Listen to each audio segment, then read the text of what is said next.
কখনো কি মনে হয় জীবনটা কেন সবসময় একটা লড়াইয়ের মতো? আজ আমরা কোরআনের একটা ছোট্ট কিন্তু খুব গভীর সূরা, সূরা আল বালাদ নিয়ে আলোচনা করব। এই সূরাটা মানুষের বেঁচে থাকার সংগ্রাম আর সত্যিকারের সাফল্য আসলে কি তা নিয়ে এমন কিছু কথা বলে যে আমাদের সবাইকে ভাবতে বাধ্য করে। চলুন এর গভীরে গিয়ে দেখি। এই যে প্রশ্নটা, জীবন কেন এত কঠিন, এটা বোধহয় আমরা সবাই কোনো না কোনো সময় নিজেকে জিজ্ঞেস করি। আর এটা কিন্তু কোনো দুর্বলতার ব্যাপার না, বরং আমাদের সবারই অভিজ্ঞতার একটা অংশ। সূরা আল বালাদ এই কঠিন প্রশ্নটাকেই সবার আগে সামনে নিয়ে আসে, শুরুতেই আমাদের জীবনের একটা মৌলিক সত্যকে স্বীকার করে নেয়। যখন খুব গুরুত্বপূর্ণ কোনো কথা বলার থাকে তার আগে যেমন একটা শক্ত ভূমিকা তৈরি করা হয়, এই সূরার শুরুটাও ঠিক সেরকম। মানে শুরুতেই কিছু শক্তিশালী শপথ করা হচ্ছে।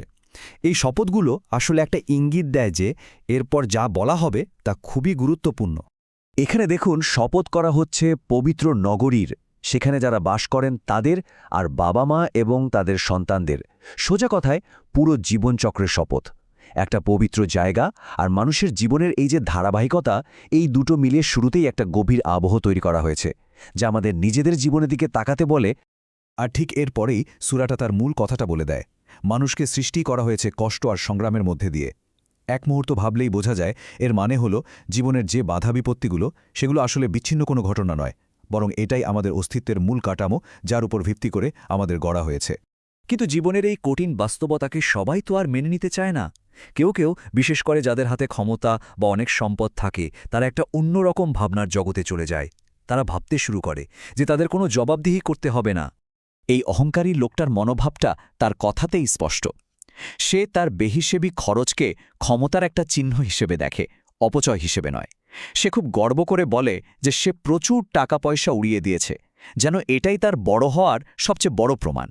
কিন্তু এই অহংকারের ঠিক পরেই এমন একটা প্রশ্ন আসে যা তার সব ভুল ধারণাকে ভেঙে চুরমার করে দেয়। প্রশ্নটা হলো, সে কি আসলেই মনে করে যে তার এই কাজগুলো কেউ দেখছে না? এই একটা প্রশ্নই কিন্তু আমাদের মনে করিয়ে দেয় যে সব কিছুরই একটা হিসাব আছে। এখান থেকে সূরাটা একটা খুব গুরুত্বপূর্ণ দিকে মোড় নেয়। এবার আলোচনাটা চলে আসে মানুষের ব্যক্তিগত সিদ্ধান্তের ওপর। মানে আমাদের কিন্তু ভালো আর মন্দের মধ্যে পার্থক্য করার ক্ষমতা দেওয়া হয়েছে। আমাদের সামনে দুটো পরিষ্কার পথও রাখা হয়েছে। আর সবচেয়ে বড় কথা হলো, কোন পথে আমরা চলব সেই স্বাধীনতাও দেওয়া হয়েছে। তো পথ দুটো কি? একদিকে আছে সহজ পথটা, যা শুধু নিজের আরাম, নিজের আনন্দ আর উদাসীনতার দিকে নিয়ে যায়। আর অন্যদিকে আছে দুর্গম পথ, অনেক কঠিন, কিন্তু এটাই হলো পুণ্য আর অন্যের প্রতি মমতার পথ। এখন সিদ্ধান্তটা আমাদেরই নিতে হবে। এই যে দুর্গম পথ বা স্টিপ অ্যাসেন্ট, এটা হলো এই সূরার একদম কেন্দ্রবিন্দু।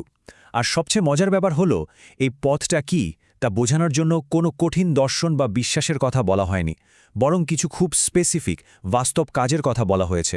আয়াতটি নিজেই আমাদের মনে একটা প্রশ্ন জাগিয়ে তোলে।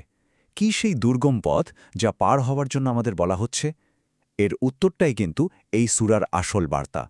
তাহলে চলুন দেখি সেই কাজগুলো কি কি। এই কঠিন পথটা পার করার মানে হল, প্রথমত, মানুষকে যে কোনো ধরনের বন্দিদশা থেকে মুক্ত করা। দ্বিতীয়ত, দুর্ভিক্ষের সময় যখন খাবারের অভাব, তখন ক্ষুধার্তকে খাবার দেওয়া। তৃতীয়ত, সমাজের সবচেয়ে দুর্বল মানুষ, যেমন কাছের কোনো এতিম বা একেবারে সহায় সম্বলহীন কেউ, তার পাশে দাঁড়ানো। আর সবশেষে, এমন একটা সমাজে থাকা যেখানে মানুষ একে অপরকে ধৈর্য আর মমতার কথা মনে করিয়ে দেয়। বেশ, এখন প্রশ্ন হল, এই পথ বেছে নেওয়া বা না নেওয়ার ফল কি? সূরাটা একেবারে শেষে এসে সফল আর ব্যর্থ এই দুই দলের একটা ছবি আমাদের সামনে তুলে ধরে, আর এর মাধ্যমে সাফল্যের একটা নতুন সংজ্ঞা ঠিক করে দেয়। দেখুন, সফল আসলে তারাই যারা অন্যের জন্য মমতার সেই কঠিন পথটা বেছে নেয়, আর ব্যর্থ তারাই যারা এই সব কিছুকে অস্বীকার করে শুধু নিজের খেয়াল খুশিমতো সহজ পথটা ধরে চলে। যারা এই মমতার পথকে ফিরিয়ে দেয়, তাদের জন্য কি অপেক্ষা করছে সেটারও একটা পরিষ্কার ছবি দেয়া হয়েছে। এটা আসলে আমাদের সিদ্ধান্তের গুরুত্ব যে কতখানি, তারই একটা জোরালো প্রকাশ। যদিও এই সূরাটি প্রায় ১,৫০০ বছর আগের, কিন্তু এর বার্তাটা আজও একই রকম প্রাসঙ্গিক।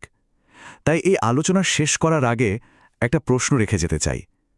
আমাদের এই আধুনিক সময়ে, আমাদের এই পৃথিবীতে দুর্গম পথ বলতে ঠিক কি বোঝায়? আজকের দিনে কোন কাজগুলো আমাদের জন্য সেই কঠিন কিন্তু মহৎ পথটা তৈরি করে?